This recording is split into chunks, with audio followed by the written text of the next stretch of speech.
澳門教區成立450週年，捍衛生命人物短片系列3，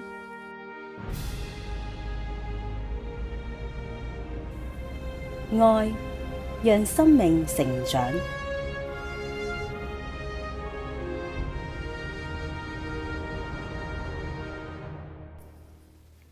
耶穌說：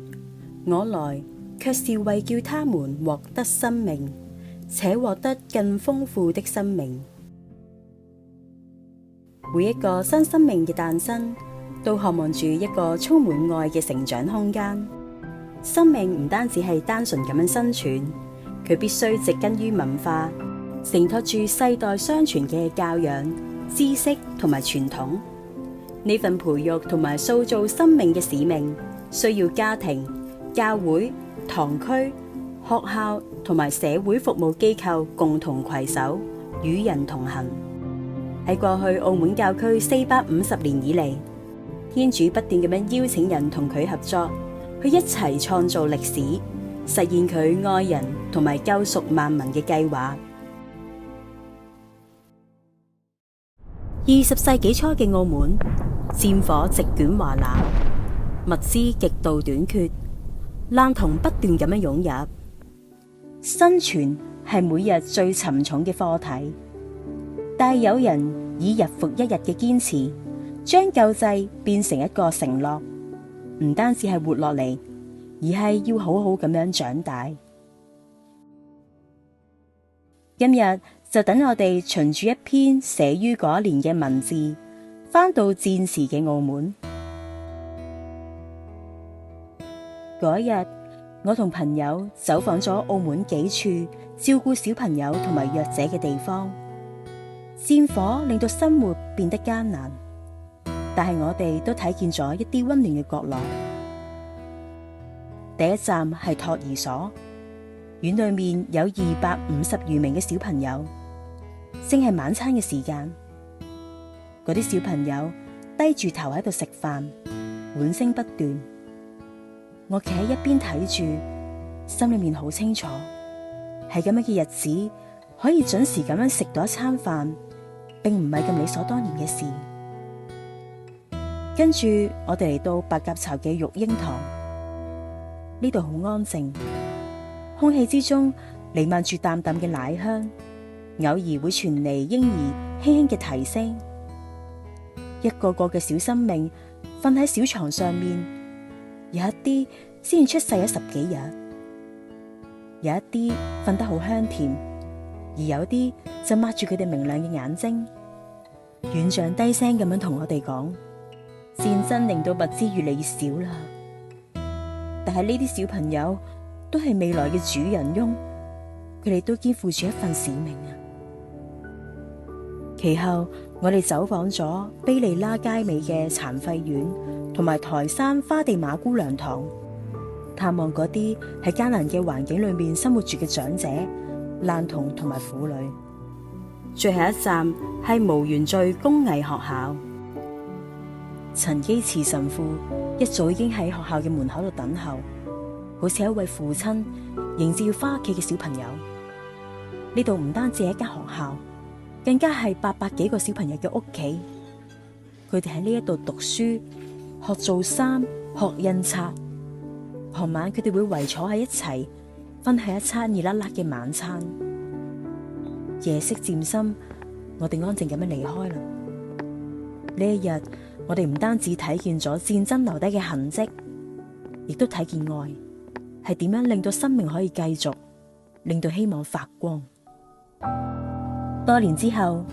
高炳常主教咁樣回憶嗰位曾經收容800位爛童嘅陳基慈神父。佢真係面帶笑容，容易溝通，和藹可親。喺最艱難嘅時候，學校缺乏捐助，佢都從來冇諗過要關閉學校，將嗰啲小朋友送返去街頭。佢舉辦演出，向各界求助，甚至帶住學生親手製作鞋油出售，只係為咗令到學校繼續運轉。喺嗰個物資匱乏、社會動盪嘅年代，仲有好多咁樣嘅身影，佢哋來自遠方，但係就將一生留喺咗澳門。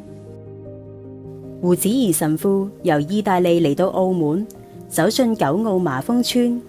唔單止將嗰度改名為聖母村，仲稱呼啲病人為兄弟姊妹，令到嗰度成為有愛嘅人間天堂。佢更加創辦學校，收容街童同埋孤兒，令到雷明道紀念學校成為小朋友嘅家。陸毅神父，一位來自西班牙嘅傳教士，長年以澳門明愛同埋利瑪竇社會服務服侍貧苦同埋弱勢。佢將關懷帶到街角同埋家門，喺最需要嘅時候伸手救急，喺漫長嘅日子裏面持續陪伴，讓人得到嘅唔單止係一份資助，更係一份被尊重、被記得嘅尊嚴。莫慶恩神父生於馬來西亞，但係將一生奉獻俾澳門。二戰之後，佢投身難民工作，喺青州推動平民屋建設，14年間服務過8000多名嘅越南難民。高志慈修女從意大利遠赴澳門照顧孤兒，於路環開辦咗聖母聖心學校，更參與籌辦澳門首間嘅社工學院，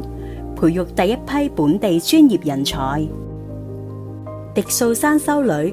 從美國嚟到澳門，創立首間嘅婦女庇護中心，關懷家暴受害者同埋身處困境嘅婦孺。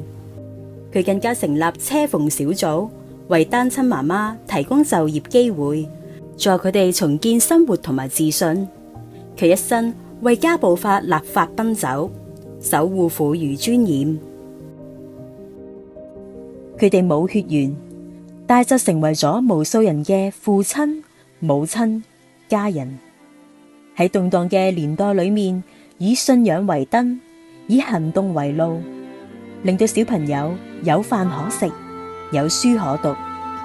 有一個可以翻去嘅屋企。佢哋所留低嘅唔單止係學校、院舍同埋服務中心，而係一顆顆愛嘅種子，喺時間嘅土壤裏面持續生長，直到今日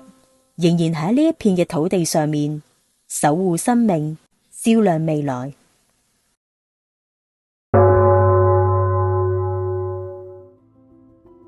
回望人生旅途，我哋唔難發現，天主總係派遣咗好多嘅天使陪伴我哋前行。或者係要求嚴謹嘅父母同埋師長，或者係來自遠方嘅傳教士，或者係人生中嘅伴侶，有時甚至係自己嘅子女、摯友，或者係偶遇嘅人。同樣地，天主都邀請我哋成為陪伴、扶持、幫助他人生命成長嘅天使。聖母瑪利亞同埋聖若瑟正係最好嘅榜樣。兩人一同參與天主嘅救恩工程，佢哋未曾施行奇蹟，只係透過平凡嘅日常生活回應天主嘅召喚，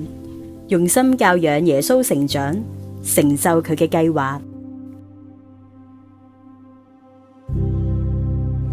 我哋又點樣幫助人哋嘅生命茁壯成長呢？